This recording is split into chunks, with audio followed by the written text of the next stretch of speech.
So guys, there we have a VIVO Y35, and today I will show you how you can scan your body temperature on this device by app. So in the first thing you have to download the desired app. I choose that one and open it.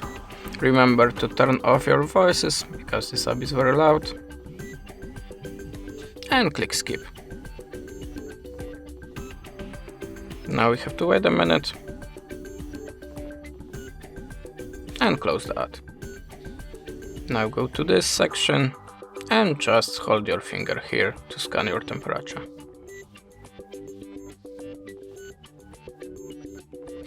Now we have to wait a minute again, and after closing the ad, you can see this is my results. Now you can save it by clicking here.